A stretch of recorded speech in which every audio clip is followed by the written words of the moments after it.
It's Monday, and welcome to a new week, and it's time for Mindset Monday. Today's a good day to talk about a topic that we as business owners don't recognize as the issue and the size and importance of the issue. And it's something that when we don't recognize this, it inevitably is going to work against us. What I'm talking about is complaining customers. I mean, customers being upset is just part of doing business, but how we deal with them and the importance of our approach is going to resonate and have an impact at every single level of our business because it affects how customers view us, how potential customers view us, how non-customers, competitors, and even our very own employees. It impacts everybody as far as their viewpoint of us and our business. So when I say it's a big deal, I really do think it is. Now, let's dive into how we approach things. And what I want to do is kind of sketch out for you, and I'll share some situations I'm aware of, but I want to get to a point where it's not just everything I've been through. I've researched this topic and I was thinking, given the present climate and everything that we have in front of us right now, this is the way I would handle things if I was opening up a business today. And that's the viewpoint I want to look at. So, from your standpoint as a business owner, be ready to change. If something that I'm going to share with you resonates, and I hope that's going to be the fact, be willing to make the change because it's a new day.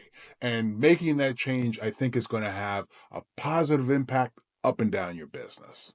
As business owners, first and foremost, I think it's ingrained in us to be on the defensive when a customer is upset. Almost like, we're doing a fantastic job. What are you upset about? And that's normal. But of course, I think it's going to work against us in our business if we kind of carry that mindset and project that back at this upset customer. What I'd recommend in the approach I think we need to do is we need to measure the customer and the situation. That's got to be our very first step. So I'd approach an upset customer, introducing myself and say, I see you're upset about something. Please tell me everything, everything that's going on, everything you're upset about. Please explain to me exactly what happened. Because what you need to do is you need to extrapolate. You've got a level of emotion. Sometimes it's very little, sometimes it's a volcano. You've got that level of emotion on one side. Then you have like a collection of facts. And I think looking back, almost every situation, they're never kind of tied in. I've had customers where I'm surprised that they're not more upset, and others I'm shocked that this situation that I view as very small made them go berserk. I say it's important that we get this measurement done right away because the measurement needs to and will dictate how we handle it. And I call it the rule of five, let's say. If someone is very upset about something and their emotions and how they're reacting is, you want to measure that against what really happened. Let's say a customer is saying, gosh, this beer, it kind of tastes off, kind of tastes bad. It's kind of handing back a pint. That's kind of a normal way to do it. Gosh, this just doesn't feel right. Versus someone, of course, throwing up their hands, screaming, marching behind the bar. They could both have the same complaint, but there's different reactions. So that in that original one, I call that like a 2 on the scale. If someone's going crazy and is creating a scene, let's say it gets to a 7, 8, or 9. And so what you're looking for is any overreaction that you're grading out above 5. The first thing you need to recognize is you don't have all the facts. And it can be one of two things. You'll want to kind of probe and check and see if there's more. Maybe it turns out this is the 10th time it's happened to them. So it's really not this time. There's a compounding element to it. On the other side of the fence that can cause the same situation, they could have had an absolutely miserable day. So they kind of came in with a bag full of rocks and now they're dumping all their rocks on you. Let's talk about how we'll handle different situations and different folks. The 5s and unders, we can kind of do it. Let's make things right. Our goal is for people to experience our great beers and have a great time. That's our goal. As long as we're not being asked to move heaven and earth to make it happen, let's just make it happen. Wrap them up, leave them with a smile, and go on to the next situation you got to deal with. So that's the fives and unders. Now, the fives and overs is where some skill and thought process needs to go. So you definitely want to do a couple of different things. They're emotionally here. If you're naturally right around here, you want to try and make a point of really going low. They're high, you're low, to try and kind of bring them down, which means maybe slow down how you speak, soften your voice, project lots of agreeing nods and, oh, okay. I'm sorry. Tell me a little bit more. You want to kind of just show that they're getting release, almost like that there's the steam on the kettle that you open up the lid and then it comes flying out when it's boiled. You want to relieve that steam that's kind of built up in them. You do that by trying to go to the opposite extremes of their emotion. And then the next thing that you want to do is you want to ask questions tied to the situation of, I want to help you. Wow, I'm so sorry that happened to you. And I definitely want to make this right with you. Can you give me, shed a little bit of the light? What was it that you were expecting? Or something like, share with me, how could I make this better for you? Ask questions that get them involved in the solution. Now, when I've talked to different business owners about this, I think one of the first things that's going to get pushed back my way is all tied to the fact that you're giving in.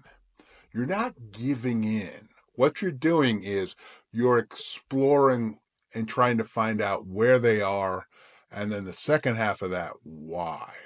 So you're working on that why, and by showing that you're receptive to find the solution, here's what happens. If it's really tied to your business, they'll mention, oh, well, you know what, this is the 10th time this has happened to me. That'll start to come out because now they're asked to look at themselves and they're weighing their emotion and they're realizing, they may not put the same number on it, but they're a 7 or an 8. So they've got to do one of a couple of things. They have to support why their reaction is more prominent than the situation would normally dictate. And it'll either provide you with additional concerns they have about your business, or what it'll do is they'll realize, wow, I'm dumping everything that happened bad to me. And, it could be a situation, well, listen, I'm sorry, but I also, it's been a terrible day. We lost our biggest client at work today, and I feel like it's my fault. Now, what did you just do? You've brought them from way up here on down. And then the key to really wrapping this up is turn it into a positive. You'd be like, oh man, I'm so sorry. You lost your biggest client. I'm sorry. Listen, let's do this. Have a seat down here. I'm going to bring out, our stuffed artichokes. I think that's our greatest app. On me, I want to bring you some stuffed artichokes. We're going to get you another beer. And you know what? I'm so sorry you had such a terrible day, and hopefully we can make today a little bit better in the ending. So let me just do this for you. You see how now you've kind of turned it around? That's a little hard sometimes, not being engaged with a human being when you're going through this, but you understand that you win by solving that moment for them. And our job really, whenever you're in some sort of a hospitality, people are coming for a good time, we've got to solve these problems. And if we lean into it, here's what happens. I want to wrap it up by talking about, I said, you know, customers, potential customers, non-customers, competitors, and employees, they'll all notice and be impacted by how we did this. From an employee standpoint, what you're doing is you're reinforcing the need to take exceptionally high levels of care, concern, and service to the customers. This business absolutely needs it. End of story. If you're not going to do that, don't have people in your business. Only have, a sell outside of your business. But if you're selling anything inside your business, that's just what we have to do. So that's a non-negotiable. So your employees need to buy into that, and they'll never buy into it if they see you in situations to do it and you don't. So there you're buying into that element, and there you're getting pushed there. Now, all sorts of other things that will happen is some of my best reviews ever in business came from situations where it started off terrible. Sometimes even they post an awful review. I work with them, and then their follow-up review, they glowed endlessly, or mentioned it, changed the reviews. So there's enormous power to this, because even if people would never come to your brewery, but they see great reviews about you. I mean, think about it. Has anybody ever said, "Hey, you ought to go to such and such store when you're looking for something"? And they go, "Oh, have you been there?" And they go, "No, but you know what? I heard great things about it." I mean, we've all, some friend or associate has told us about that, and that has incredible power as well. So there's your non-customers.